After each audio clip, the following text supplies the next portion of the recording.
Bonjour à tous et à toutes, bienvenue dans une nouvelle vidéo cétose, sport et cancer. Donc dans la continuité de ma vidéo précédente, j'aimerais parler de glycémie, de sport et de santé. Donc je vous rappelle, dans la vidéo précédente, je disais qu'à la lumière de mes recherches, lectures à droite à gauche, aussi bien dans des livres que des articles internet, que des études scientifiques, je constatais que dans une optique de prévention de la survenue de certains problèmes de santé, notamment des maladies de civilisation, mais aussi pour limiter les problématiques de vieillissement, il semblerait qu'il faille en tout cas privilégier les activités aérobies à différents niveaux d'intensité par rapport aux autres types d'entraînements qu'on pourrait avoir, des entraînements beaucoup plus intenses, beaucoup plus cardio, des entraînements résistance, etc. etc. Bon. Et j'aimerais du coup, pour bien développer le corpus théorique avant de passer à des aspects plus pratiques, recouper ça avec certaines lectures que j'ai pu avoir. Alors, euh, il faut savoir. Alors d'abord, je voudrais me parler donc du livre de Merck Sisson, La vie en mode céto. Alors dedans, il écrivait clairement en 3 points qu'il fallait bouger fréquemment, faire du cardio à allure lente, qu'il fallait, point numéro 2, soulever des poids de manière régulière et ponctuellement, alors lui il me dit même, je crois que c'est tous les 7 à 10 jours, piquer un sprint de temps en temps, voilà. Mais quand on se sent en forme et avec des plages de récupération suffisantes entre les sprints. Voilà. Alors au départ, j'avoue, moi quand j'ai lu ça, je me suis dit mais il manque quand même, voilà, elle est où la haute intensité? Ils sont où les phases d'entraînement où on envoie vraiment les watts? Où on fait du fractionné court. Enfin, moi, j'avoue que j'étais élevé un petit peu avec cette culture-là de l'intensité, et du coup, je me suis dit, mais c'est un entraînement un petit peu pour les vieux, quoi. En gros, c'est ce que je me suis dit. Et donc, c'est rentré par un œil et c'est sorti par l'autre. Après, j'ai entendu le même un peu discours de la part de James Fitzgerald sur sa chaîne YouTube OPEX Fitness, où il disait en substance que lorsqu'il coachait des citoyens lambda, entre guillemets, il conseillait surtout de travailler d'un côté l'endurance fondamentale pour, entre guillemets, développer la caisse, comme on appelle ça, et puis il conseillait d'un autre côté un travail de force, voilà, mais avec des plages de récupération importantes, et voilà, c'était les deux grands pendants de ces entraînements, c'était ça, endurance fondamentale d'un côté, développement de la force de l'autre. Et le travail entre les deux, on va dire justement du fractionné court, etc., où on fait du tabata, etc., il ne le pratique, enfin il ne le recommande que à des athlètes, parce qu'il entraîne aussi des athlètes de haut niveau, en vue d'une compétition où on va leur demander d'être capable de gérer ce type d'effort-là et d'être capable de résister à des problématiques comment dirais-je, d'engorgement lactique, on va dire ça dans les voilà. Donc quand ils ont besoin de gérer ça, voilà, ils le pratiquent, mais dans les derniers mois, etc. Mais sinon, vraiment, le fondement de son travail, c'est plutôt développer les capacités aérobies à différents niveaux d'intensité et développer la force. Bon, pareil, là j'avoue, deuxième claque, mais pourtant ça m'est toujours pas rentré, et j'ai laissé ça un peu de côté, et c'est vraiment là, du coup, quand j'ai pris la troisième claque dans la figure, en m'intéressant beaucoup à ce que propose Strong First. Donc Strong First, je mettrai les liens aussi en dessous de la vidéo, c'est ce que développe en ce moment Pavel Tsatsouline. Alors Pavel Tsatsouline, pour ceux qui ne le connaissent pas, c'est marrant parce que moi c'était en la fin des années 2000, il était un petit peu sur le devant de la scène, notamment avec l'arrivée en France de la pratique des kettlebells. Et bah, je l'ai connu beaucoup à ce moment-là, et puis après il est un peu sorti du champ, et puis je le redécouvre actuellement, c'est marrant comme. Et finalement, lui-même, c'est quelqu'un qui change, qui est très peu sensible à ces modes-là et qui reste un petit peu sur le même discours. Et quand j'ai relu un petit peu ce qu'il écrivait, ses blogs, etc., là ça a quand même commencé à faire suite et à faire écho. Et j'aimerais vous citer notamment un article sur le blog Strong First euh, où ils expliquent que, alors je cite, hein, un entraînement glycolytique intense et fréquent, une tendance de nos jours si populaire dans le monde du fitness, celle où vous terminez étalé sur votre dos en essayant de retrouver votre respiration, cause une accumulation de destruction cellulaire qui finira par s'exprimer de manière systémique. Alors là, les recherches suggèrent qu'une exposition fréquente aux radicaux libres et aux lactates produits par un exercice continu au-delà de la capacité cellulaire d'utilisation d'oxygène, c'est-à-dire le travail anaérobique de haute intensité, provoque la destruction des mitochondries, ce qui accélère le vieillissement et mine la santé. L'entraînement glycolytique intense est une sorte de carburant hautement volatile qui devrait être dosé avec une extrême minutie et utilisé par des athlètes de très haut niveau en phase de préparation pour une compétition où la victoire pourrait leur apporter un chèque d'1 million de dollars et une médaille d'or olympique. Voilà. Alors je vous le mettrai en lien, vous lirez, c'est un article qui est très intéressant, il y a plein d'articles très intéressants là-dessus. Et là pour le coup, troisième claque dans la figure, ça a fini par rentrer. Donc c'est pour ça que maintenant, de plus en plus, je respecte ces principes-là en me disant oui, je vais essayer de développer donc mes capacités aérobie à différents niveaux d'intensité. Je travaille ça, donc l'endurance fondamentale à allure lente, et je travaille aussi beaucoup plus la force. Alors, je vous expliquerai comment, mais je suis justement beaucoup les protocoles Strong First qui sont à mes yeux excellents. Alors, il y en a plein d'autres, hein, mais qui sont très intéressants pour des gens comme moi qui ont peu de temps et qui ont besoin vraiment d'être très focalisés quand ils travaillent la force pour être efficaces.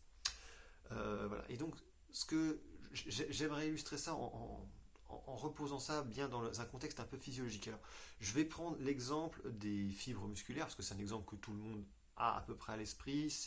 Alors, tous les tissus s'adaptent à des contraintes sportives. Mais on va prendre, là je vais faire un focus sur les fibres musculaires spécifiquement. Alors, par exemple, on cherche donc du coup, au vu de tout ce que j'ai pu vous dire dans cette vidéo et dans la précédente, on va vraiment chercher à développer les capacités aérobies, c'est-à-dire développer l'activité mitochondriale, le nombre de mitochondries, la qualité des mitochondries, l'oxygénation des tissus. On va vraiment essayer de travailler dans ce sens-là. Donc on a dans un muscle, je prends l'exemple, des fibres lentes et des fibres rapides. Alors pour les puristes, je suis tout à fait d'accord avec vous que c'est des catégories très anthropiques, avec une vision assez arbitraire. Si ceux qui veulent creuser le sujet pourront regarder les vidéos du docteur Andy Galpin, alors elles sont en anglais mais elles sont très intéressantes, et lui montre bien que en fait c'est un continuum entre les fibres lentes et les fibres rapides, et qu'il n'y a pas vraiment des classes extrêmement nettes. Mais bon, voilà, on va dire qu'il y a des fibres lentes qui sont rouges, qui sont très vascularisées, qui sont très riches en mitochondries, qui sont faciles à recruter, qui sont très facilement excitables, et par contre qui ont une faible capacité, une faible puissance, mais qui peuvent être utilisées longtemps. C'est des fibres liées à l'endurance. Et on va avoir à l'inverse des fibres rapides qui sont blanches, qui sont beaucoup moins vascularisées, beaucoup moins riches en mitochondries à la base, qui sont beaucoup plus durs à recruter, mais qui ont une contraction beaucoup plus intense et qui par contre nécessitent beaucoup plus de récupération pour pouvoir se recontracter. Bon, donc voilà.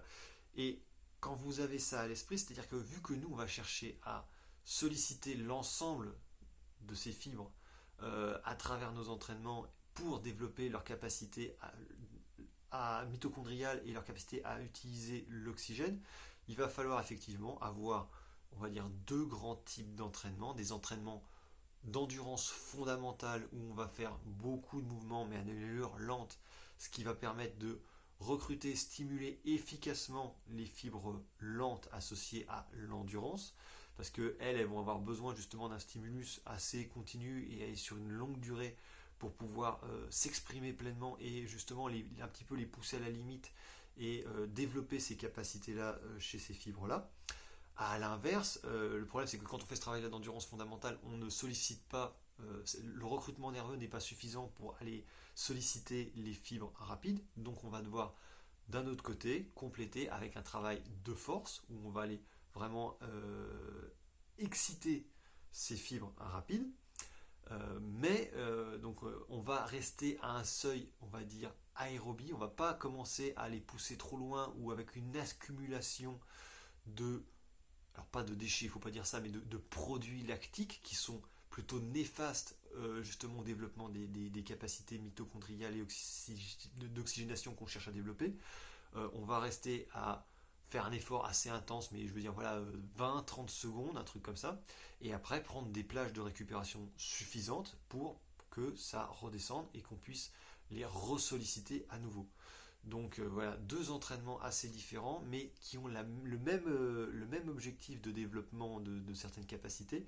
Simplement, vu qu'on va cibler pas exactement les mêmes fibres d'un côté et de l'autre, on a des protocoles un petit peu différents. Voilà. Alors, et après, j'aimerais terminer en disant que finalement, quand on réfléchit un petit peu, d'un point de vue logique, c'est vrai que, comment vous dire, la douleur, en gros, enfin, le corps il fonctionne entre guillemets la recherche du plaisir d'un côté et l'évitement de la douleur de l'autre. Alors voilà, on pourrait aussi commencer à partir dans des débats philosophiques avec Nietzsche et la volonté de pouvoir, mais c'est pas le sujet. On va rester sur ce schéma très basique et un petit peu animal. Je recherche le plaisir, j'évite la douleur. Il est évident que je suis tout à fait d'accord pour dire que quand même, il faut sortir de sa zone de confort pour réussir à progresser sportivement. Mais vous m'accorderez que c'est quand même très difficile de distinguer, de différencier, de faire une limite entre qu'est-ce qui relève de l'inconfort et à partir de quand commence réellement la douleur. Et c'est vrai que quand on fait des entraînements très intenses, du fractionné à haute intensité, euh, on est vraiment en ligne, enfin on n'est plus dans l'inconfort pour moi, on est dans la douleur, c'est-à-dire que c'est des choses qu'intuitivement on ne s'imposerait pas parce que c'est vraiment plus que désagréable, c'est quasiment douloureux quand on est vraiment à quatre pattes par terre prêt à vomir. Alors effectivement, nous on est élevé avec la haute intensité et le côté no pain no gain et où ce qui ne vous challenge pas ne vous change pas, etc.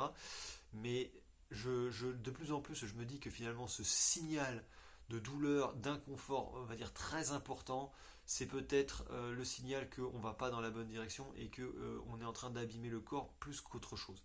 Donc c'est vrai que de plus en plus, je reviens de ces entraînements-là où vraiment on se met la tête en dedans et j'essaye de me focaliser sur autre chose. Alors voilà, c'est quelque chose que je teste. Vous faites bien ce que vous voulez. Je veux dire, moi, c'est juste pour un petit peu que vous compreniez bien ce que je fais et pourquoi. Euh, on verra bien ce que ça donne. En tout cas, effectivement, c'est quand même très intéressant parce que euh, je me mets beaucoup moins la pression, en tout cas sur mes entraînements. Je suis beaucoup moins en stress pour aller m'entraîner et je retrouve beaucoup de plaisir à l'entraînement. Et ça, c'est vrai que c'est aussi quelque chose que j'avais un petit peu perdu parce que c'est bien hein, de s'entraîner en mettant vraiment de l'intensité et en envoyant, je vous dis, les watts. Le problème, c'est qu'au bout d'un moment, quand vous voulez en faire un petit peu plus et encore un petit peu plus et encore un petit peu plus, ça devient vraiment, vous ayez l'air culon dans vos séances parce que vous savez que vous allez vraiment souffrir. Honnêtement, il faut dire ça, c'est vraiment une souffrance au final. Donc voilà. Maintenant, j'évite de plus en plus ça et je trouve que c'est pas idiot d'essayer d'éviter ces signaux douloureux qui m'étaient envoyés. Allez, on développera un peu plus après les aspects pratiques dans une autre vidéo. Merci de m'avoir écouté.